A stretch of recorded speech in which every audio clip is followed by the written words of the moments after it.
Alright, so the purpose of this video is to go over a bit of a problem that I'm dealing with right now that I know other people have dealt with too. So basically, I ordered a Romanian headspace parts kit here, which is the first time I've done a headspace kit. Probably won't be doing it again because now I'm just regretting it. So the first step, of course, when I got the parts kit was to push the barrel out of the trunnion so I can get the trunnion and start the riveting process and everything into the receiver. And basically, the problem that I ran into right away is that I noticed that I had a lot of pressure on the barrel to press it out of the trunnion, and it just pretty much wasn't moving. Had a lot of pressure on there, ended up breaking my tool, the bolt with the brass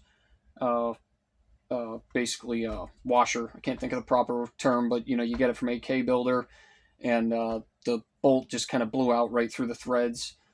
So I knew that it was dealing with the interference fit between the barrel and the front trunnion here must have been incorrect. It must have been out of the range of acceptable tolerance from the original Russian specs, which you can find. They're out there, but basically the max original Russian spec is 0.0026.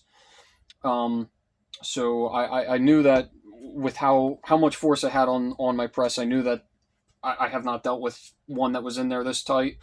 So I ended up having to get a little bit creative and try a different method and everything. And I obviously, of course, ended up getting it out. And of course, I measured it, which I'll get into a second here. So the tool I ended up using to get it out was this barrel push-out tool from Robert Forbes. Most people are familiar with it. This thing does awesome. You can see here, you put your press against this side, and it pushes against these ledges and everything to drive the barrel out. This thing did excellent. I had so much force on my press, which it's just a little 12-ton press. But I had so much force on there, and this thing did not bend or twist or contort or anything. I mean, I don't know if I would have been able to get this barrel out without this tool. So I ended up getting it out, and of course I went right to work measuring because I knew that this must have been way out of the range of acceptable, based off of how hard it was to get the barrel out. So, what I did is I, of course, took my micrometer. So I already have this kind of locked in here I measured the barrel journal here that's getting pressed into the trunnion. So I have this locked in here at what that measurement was. And then I took my dial bore gauge here, and I'm not going to try to do this while holding the camera, but basically, zeroed out the gauge and brought it back over here, went onto the trunnion, and then once I, looked at my gauge and everything, I was able to confirm I basically was at 0.003 interference, and a couple spots I had actually just a little over that. So, of course, once again, with my dial gauge, I was able to confirm what I was already pretty certain was happening when I was trying to press it out, and that's that the interference just flat out is out of range. And what I also did is I measured multiple times over, and I kept coming up with repeatable numbers. So there was no doubt in my mind that the numbers that I was coming up with, again, which were right around 0.003, they were well above the 0.0026 of the Russian spec. So once I knew the measurements and everything were adding up with what I was experiencing on my press, now I got to a point where I'm like, okay, well, I'm not going to press this barrel. I'm not going to attempt to press once I get back to the point where after I have this riveted in and everything, I'm not going to attempt to press this barrel back into this trunnion, knowing that it's out of range and potentially risk cracking the trunnion or damaging another tool or my press or injuring myself, worst case scenario. So the problem with this being now a populated barrel, of course, is I can't just simply put this into like my homemade lathe setup that I have to try and turn down like pretty much about 1/1000 off of it. So the other solution, which I've read about on AK Forum, which is what I'm going to do, is, and I don't have it laying here, but I'm going to use a Lyle brake hone to basically take off 1/1000ths on the inside of the trunnion, because that's pretty much the only solution I'm left with other than depopulating the barrel and trying to shave it off of the barrel, which is, in my opinion, the correct way to do it. But when you're talking about 1/1000ths, I think this is also going to be an acceptable method as well. So I'm going to do that. I'll include some pictures as well, and I'll pick back up with another part of this video showing the results of doing that.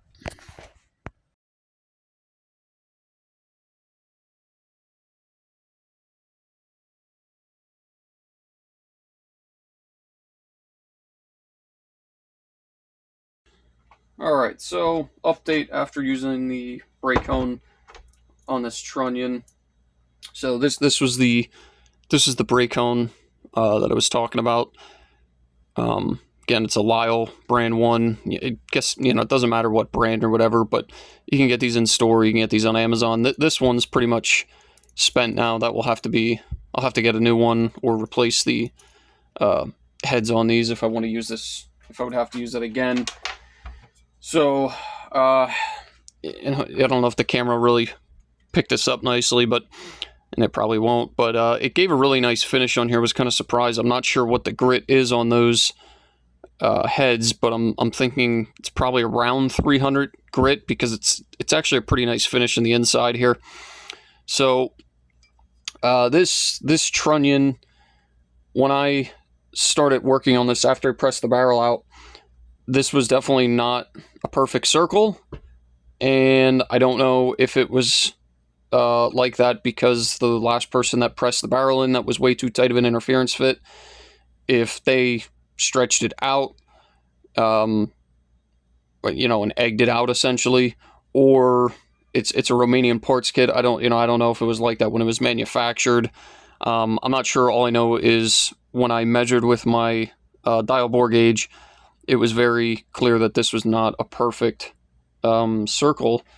So that made it a little tricky with the brake hone, because at the back of the trunnion, so on the back side here, the interference fit before I started was around 3/1000ths to 34 thousandths, and at the front it was more around 26 thousandths, which is the max original Soviet spec. So this isn't a precision machine shop thing that we're going for here. You're not going to get precision results with this, but what you will get is a, in my opinion, acceptable result by using this, because these were not precision built rifles to begin with. So I had to favor the when I first started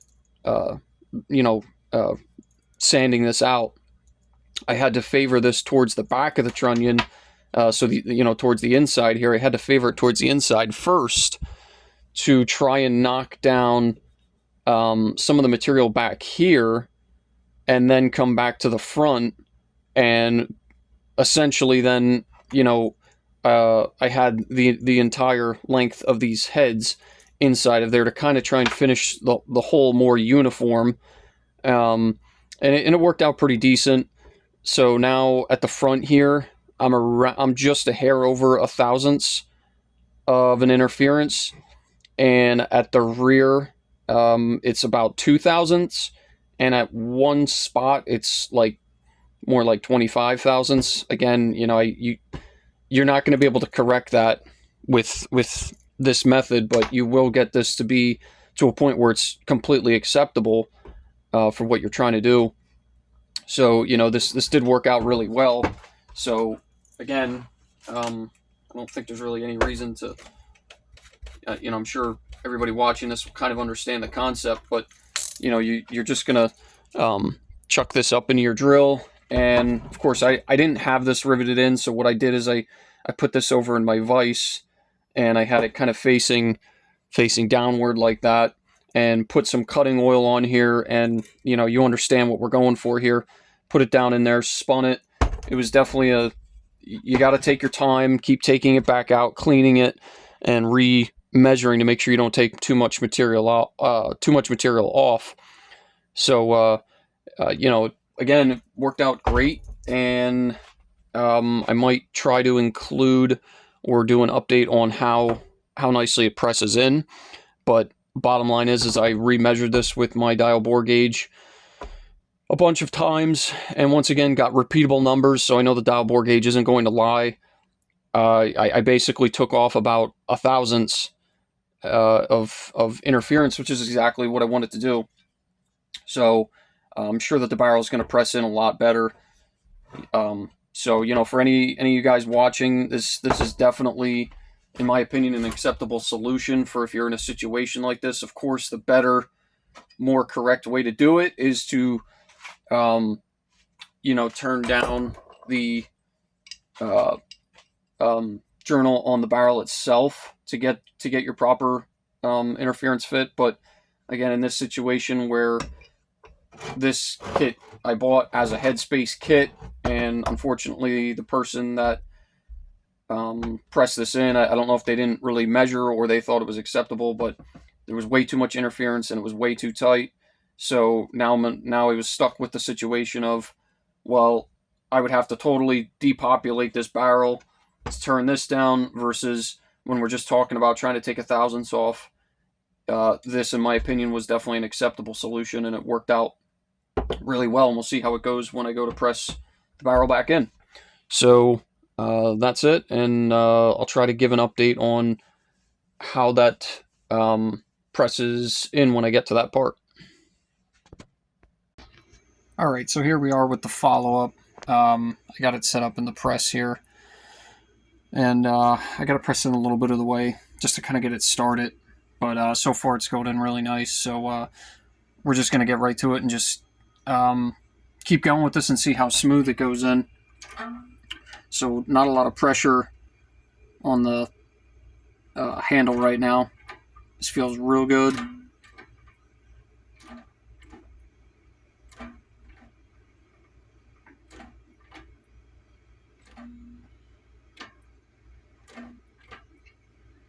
Feeling a little bit more pressure coming on, which is good because we're getting towards the end. I do have some anti-seize on it.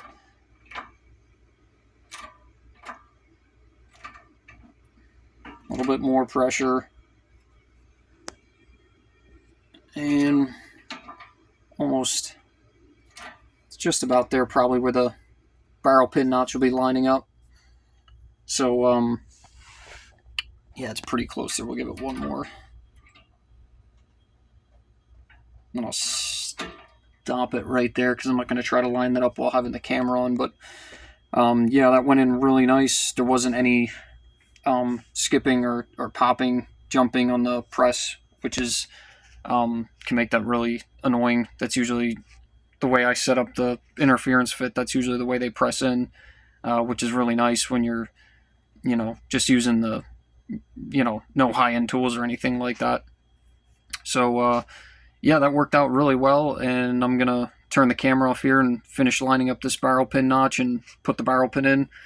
But hopefully this helps somebody else out. I know it certainly really helped me out, and this pressed in a lot nicer than what it pressed out. So, I hope this helps somebody else out.